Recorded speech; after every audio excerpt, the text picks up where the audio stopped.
Bonjour à tous et à toutes pour cette première vidéo sur notre chaîne YouTube. Aujourd'hui, on se retrouve avec Sixtine, cofondatrice de Mempacap. Cette première vidéo sera spécialement sur notre bilan de compétences et voilà, on va répondre un peu à toutes vos questions. Pour commencer, est-ce que tu peux nous présenter rapidement ce que c'est Mempacap et qu'est-ce que c'est un bilan de compétences pour ceux qui ne savent pas?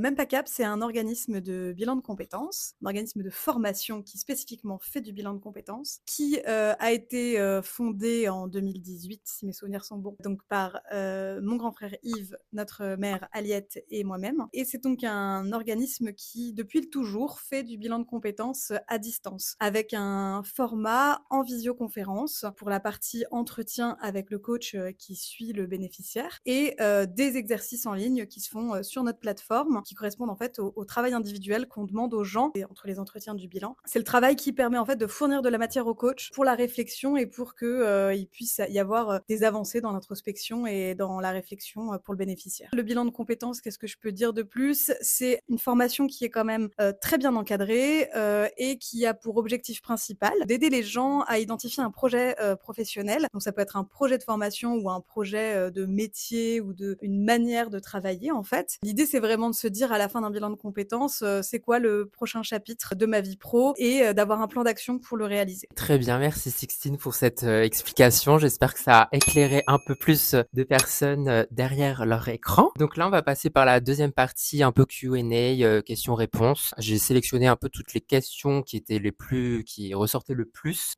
qu'on a eu sur nos réseaux sociaux. Donc la première, en tout cas, c'est quand on fait un bilan de compétences, comment est-ce qu'on choisit son coach? Enfin, comment on fait? Quelles sont les particularités, etc. Alors, je pense qu'il y a une double réponse à cette question. La première, c'est déjà comment on choisit son organisme de bilan de compétences. Il y a des critères qui vont être purement concrets et pragmatiques, à savoir est-ce que je veux du présentiel, est-ce que je veux du distanciel, est-ce que je veux un bilan de compétences qui propose des temps d'entretien, par exemple de 2 heures, voilà, des grosses sessions d'entretien ou avec des sessions un peu intenses, ou alors un bilan qui va être plus régulier, qui va être plus suivi dans le temps. Donc ça va être un premier critère. Il y a aussi après, en fait, l'organisme de formation, c'est quelque chose d'unique.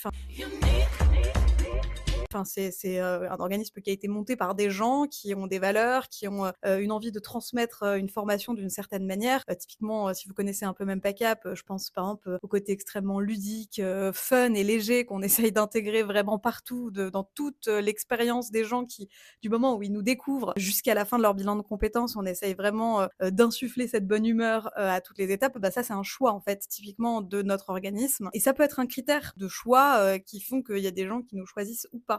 Mais c'est une réalité et c'est important d'en tenir compte quand vous prenez votre décision. Et après, effectivement, vient le choix du coach. Alors parfois, il y a des organismes qui sont en fait monopersones, enfin où c'est un coach en fait qui gère son entreprise. Et donc par définition, quand vous choisissez l'organisme, vous choisissez le coach qui vous accompagne. Mais par exemple, dans le cas de Mempacap, on a plusieurs dizaines de coachs avec qui on a la chance de travailler et qui ont des profils extrêmement divers et variés. Enfin, les gens peuvent choisir leur coach. Pareil, on va essayer de mettre en place des choses très pragmatiques. Par exemple, je dis n'importe quoi, si vous travaillez pas le mercredi, par exemple, et que vous voulez profiter de cette journée-là pour faire vos entretiens de bilan, parce que c'est là que vous aurez le plus de temps, ça sert à rien qu'on vous montre un coach qui travaille que les lundis, par exemple, chez Mempacap. Donc déjà, on va vous proposer des gens qui vont avoir des facilités d'organisation du bilan avec vous. Et ensuite, l'important, c'est de choisir vraiment au feeling, dans le sens avec qui je me sens bien, avec qui j'ai envie de discuter, qui est la personne dont j'ai envie de voir la tête et avec qui j'ai envie de parler en moyenne une fois par semaine pendant des semaines et des semaines, et avec qui je peux vraiment quand même créer une relation de confiance pour parler de mes projets, parler de mes envies et faire évoluer mon projet pro. La deuxième question qui est revenue très très souvent, c'était est-ce que n'importe qui peut faire un bilan de compétences? Est-ce que c'est possible de faire un bilan quand on est en poste? Et est-ce que l'employeur il doit être au courant qu'on fait un bilan de compétences? Alors, est-ce que n'importe qui peut faire un bilan? Oui et non.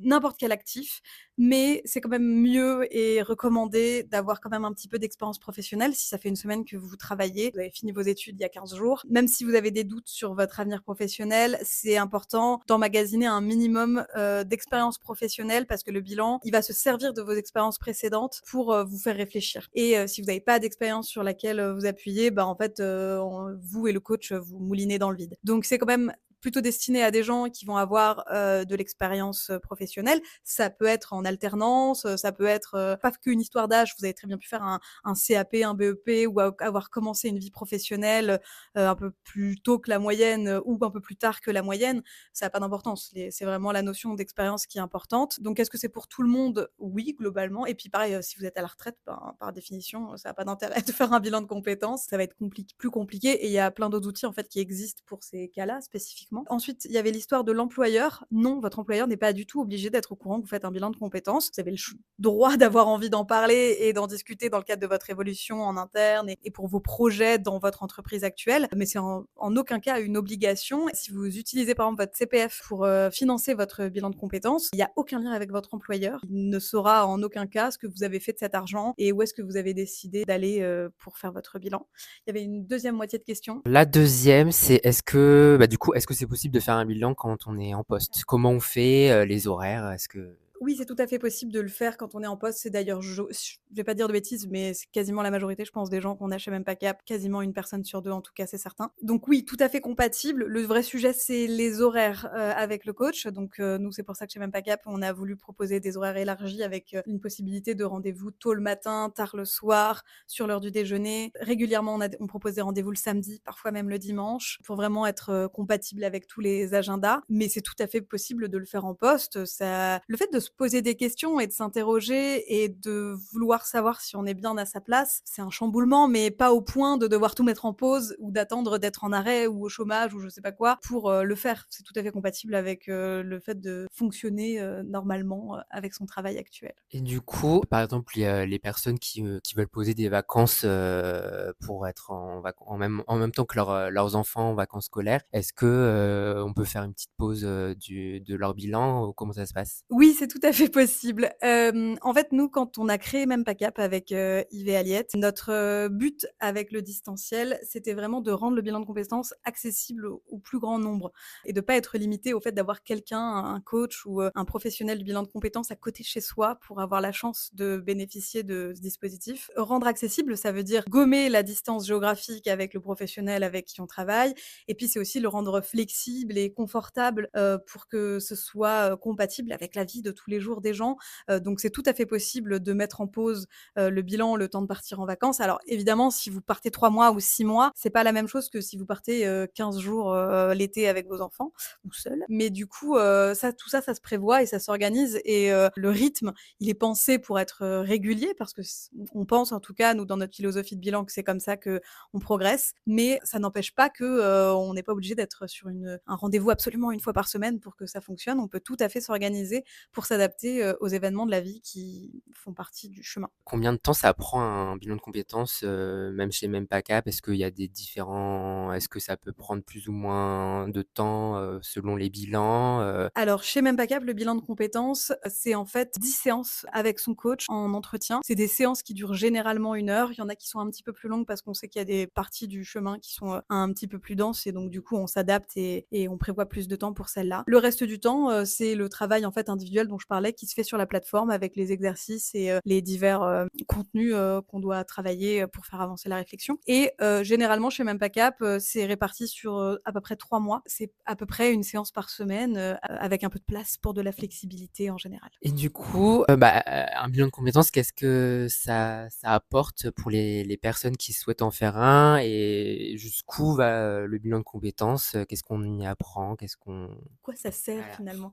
Comme je le disais au début, le bilan de compétences, ça sert vraiment à identifier un nouveau projet pro. Un projet pro qui sera valable pour les 5 à 10 années à venir, parce que c'est pareil, on n'a pas la prétention de trouver une seule solution unique. En fait, on pense que c'est un mythe et que ça n'existe pas et qu'il faut régulièrement, c'est une hygiène de vie professionnelle, de se remettre en question régulièrement et de vérifier que son boulot est toujours bien compatible avec sa vie perso et avec l'évolution de la vie. Donc ça, c'est son objectif principal. Un projet pro, ça veut dire vraiment un intitulé de métier. On veut pas d'objectifs très vastes ou je sais pas, un exemple que j'aime bien prendre, c'est je veux travailler dans la petite enfance. Bah, en fait, ça veut rien dire en fonction de si vous êtes puricultrice, instit, animatrice. Il faut vraiment que ce soit justement un intitulé de métier, quelque chose de vraiment précis. Est-ce que justement ça peut être, je veux être animatrice et en libéral et à temps partiel et déménager dans le Vercors. Ça, c'est un projet qui pourrait être vraiment très précis et ça, c'est important. Ce que ça apporte d'autre, le bilan de compétences, c'est surtout des réponses à ces questions. Nous, on a plein de gens qui viennent avec plein de questionnements différents parce qu'on n'est pas tous motivés par les mêmes choses au démarrage d'un bilan de compétences.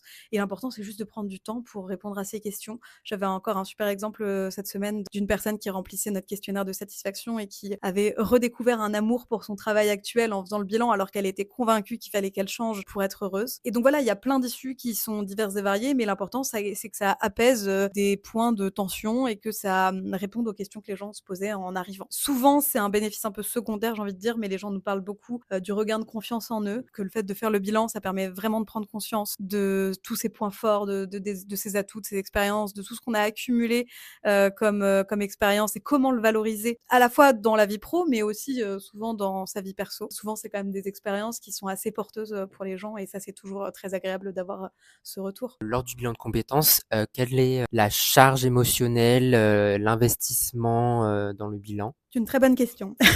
Il y a pas de bilan de compétences sans implication, enfin, en tout cas, il y a pas de résultat au bilan de compétences sans implication, de la part du bénéficiaire, de la personne qui suit le bilan. Parce que, c'est pas du tout une machine à laver dans laquelle vous mettez votre linge sale et vous attendez que ça vous appuyez sur un bouton et vous attendez que ça ressorte propre. C'est vraiment un processus, d'accompagnement, où le coach, il est là pour vous aider à réfléchir, à vous poser les bonnes questions, à creuser au bon endroit, à vous aider à cheminer et à, conceptualiser, les choses, qui sont importantes pour vous et qui vont vous aider à prendre des décisions. Mais donc ça demande effectivement une véritable charge émotionnelle, ça demande de prendre du temps pour ça, de s'impliquer, d'y donner de l'énergie. Et donc du coup, quand on n'a pas le temps, quand on n'est pas disponible, quand on a 12 000 autres priorités en même temps, et ben c'est parfois pas le moment pour faire un bilan. Ça, c'est aussi notre travail avec le rendez-vous de découverte qu'on propose, d'essayer de bien identifier si la période elle est bonne pour les gens qui veulent se lancer dans le bilan. Parce qu'en fait, on sait qu'on n'aura pas de résultat si les gens ils sont passifs et qu'ils attendent qu'on leur trouve des solutions à leur place. Ça vient forcément d'eux et il faut forcément être acteur de son bilan pour avoir des résultats probants. Ça inclut aussi si vous tout ce qui est difficulté de santé mentale, si vous avez fait un burn-out, si vous êtes en dépression, si voilà vous êtes sur une période de fragilité au niveau santé mentale, bah, c'est pas le moment et c'est pas grave, il faut faire les choses dans l'ordre et s'occuper d'abord de soi pour avoir dans un second temps de l'énergie pour s'occuper de sa vie professionnelle. On en reparlera un tout petit peu plus tout à l'heure pour savoir un peu à travers différentes situations, est-ce qu'on peut faire ou pas le bilan. Mais là aussi la prochaine question qui est très importante et que beaucoup de personnes aussi posent, c'est le bilan de compétences. Est-ce que c'est gratuit? Est-ce que c'est payant? Combien ça coûte? Alors, le bilan de compétences n'est jamais gratuit. Il y a des formules qui peuvent exister, qui peuvent s'en approcher ou avoir les mêmes objectifs, notamment proposés par France Travail, mais ce n'est pas du bilan de compétences. Et puis France Travail, ce n'est pas gratuit, c'est en formation. Le bilan de compétences, c'est une prestation. En plus, en général, c'est un accompagnement en individuel, donc ça veut dire qu'il y a quelqu'un qui est disponible pour vous pendant plusieurs heures. Ça, c'est un service qui a un coût, comme tous les autres services. La grande majorité des gens le financent grâce à leur compte personnel de formation, donc le CPF, qui prend en charge une très grande majorité du coût du bilan si ce bilan est éligible, comme c'est le cas de MempaCap. Avec le CPF, vous avez le prix du bilan et puis il y a une part de reste à charge sur le CPF qui revient toujours à la charge de la personne qui s'inscrit et qui est un reste à charge qui évolue parfois en fonction de l'inflation et d'autres critères, mais qui est une part minime du coût total d'un bilan de compétences. Il y a d'autres modes de financement qui existent. Votre employeur, on en parlait tout à l'heure, vous n'êtes pas obligé de parler du bilan de compétences à votre employeur, mais s'il soutient votre projet de réflexion, d'évolution, vous pouvez très bien le demander à votre OPCO et à votre employeur de le financer. Vous pouvez très bien le financer vous-même si c'est un souhait et que vous n'avez pas les fonds CPF ou pas votre employeur ou pour plein d'autres raisons si vous avez décidé que c'était ça qui vous convenait. C'est jamais gratuit. Non. Il faut garder ça en tête et c'est normal, les choses de qualité en général ont un prix. Pour les personnes qui ont déjà fait un bilan de compétences, est-ce qu'ils peuvent en refaire un? Combien de temps après en avoir fait déjà un, est-ce qu'on peut en refaire un? On peut tout à fait, je le disais tout à l'heure, à l'issue du bilan de compétences, l'idée c'est d'établir un projet professionnel qui va avoir une espérance de vie de 5 à 10 ans. Donc en fait, au bout de ces 5 à 10 ans, c'est tout à fait cohérent d'envisager de refaire un bilan de compétences si on veut refaire le point et rediscuter avec quelqu'un pour envisager la suite de sa carrière. Et puis après, je dirais, s'il y a un événement de vie important qui arrive plus tôt que ça, parce que, je sais pas, il y a énormément de choses qui peuvent arriver. Vous avez un déménagement, un mariage, un décès, l'arrivée d'un enfant, énormément de choses, plein de choses de la vie qui font, révélation quelconque. Et ben, vous pouvez très bien décider que vous avez envie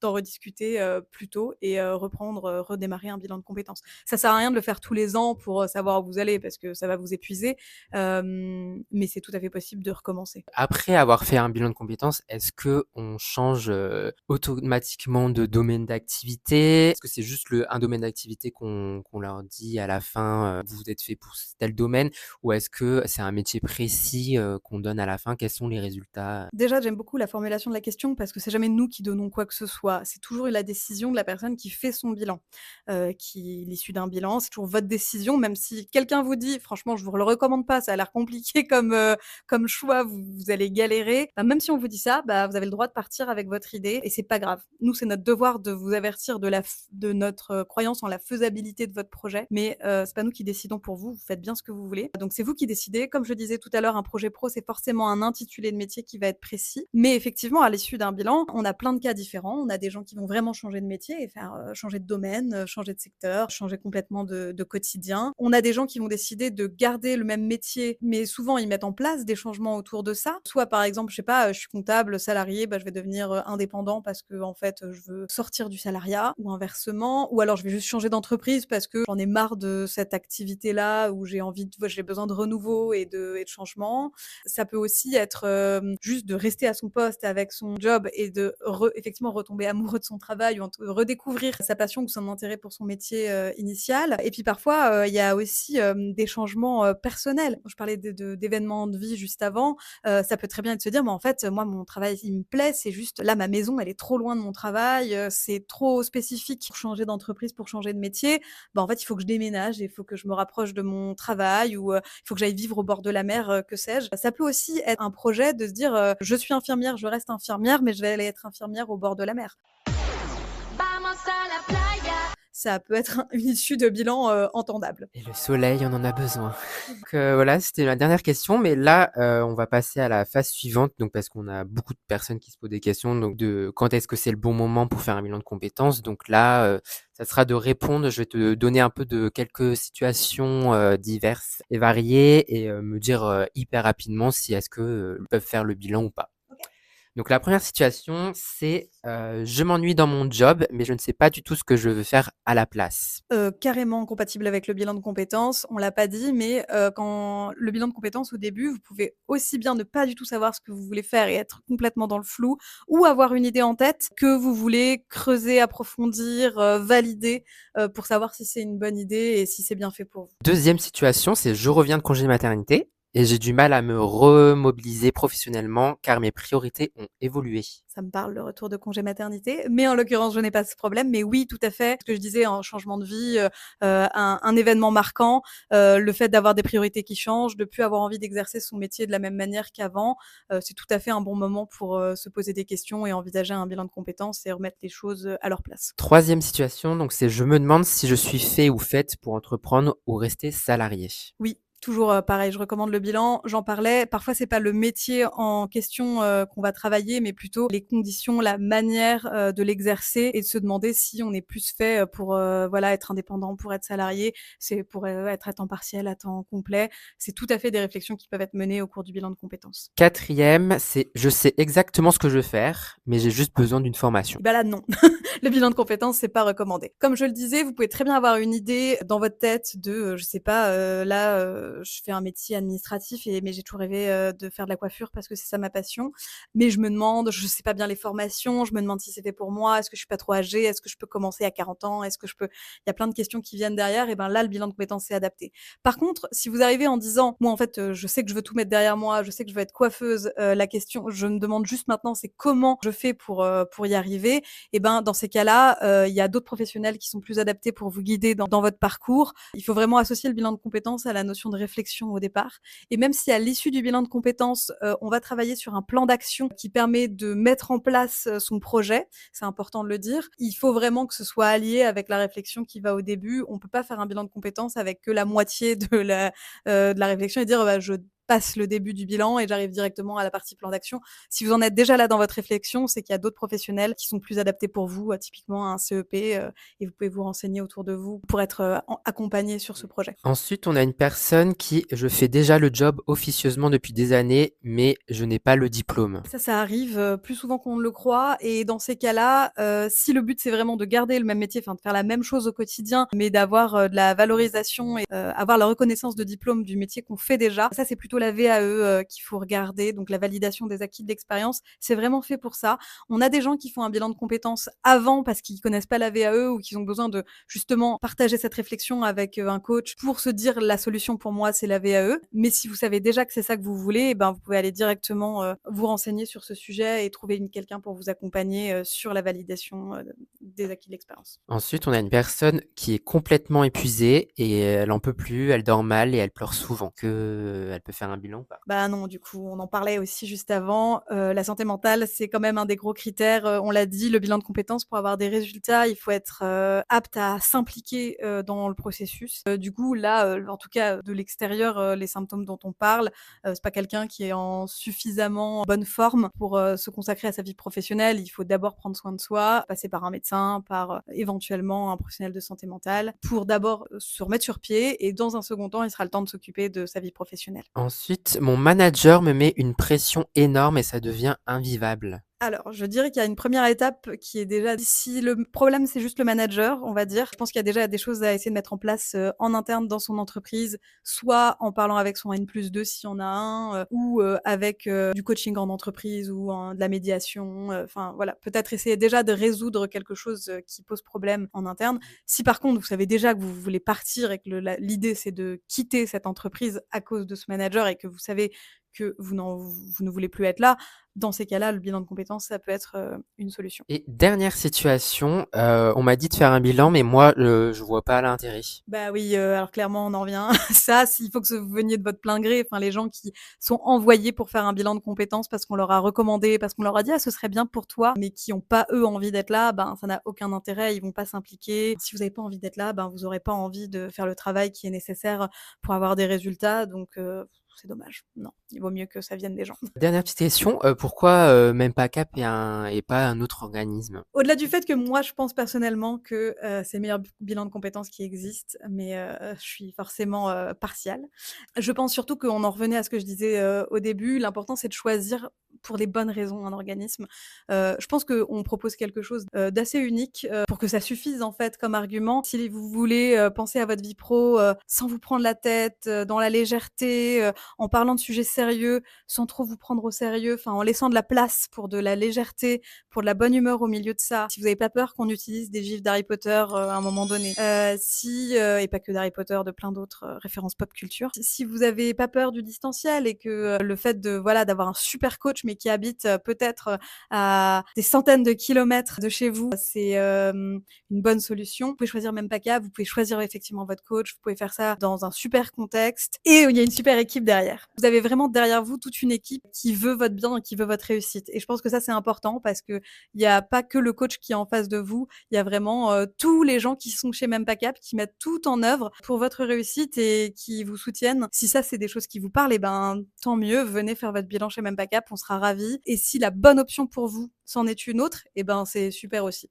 Et on est très content que dans tous les cas vous vous posiez des questions et que vous soyez capable de mener cette réflexion, quoi qu'il arrive. Eh bien, merci Sixtine d'avoir répondu à toutes ces questions. J'espère qu'on a pu vous éclairer un peu plus sur le bilan et que vous allez faire un bilan de compétences chez nous, chez Même pas Cap.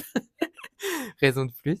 Et tu parlais aussi là, du premier rendez-vous de découverte. Est-ce que tu peux me dire rapidement avant de conclure? Tout à fait. Le rendez-vous de découverte, c'est vraiment une étape essentielle pour, dans tous les cas, pour le bilan de compétences. Donc c'est un rendez-vous qui dure environ 30 minutes, qui est gratuit et sans engagement, avec un membre de notre équipe et qui est là pour répondre à toutes vos questions sur le bilan de compétences, sur votre situation, sur vos méthodes de financement pour le bilan, sur est-ce que c'est le bon moment ou pas.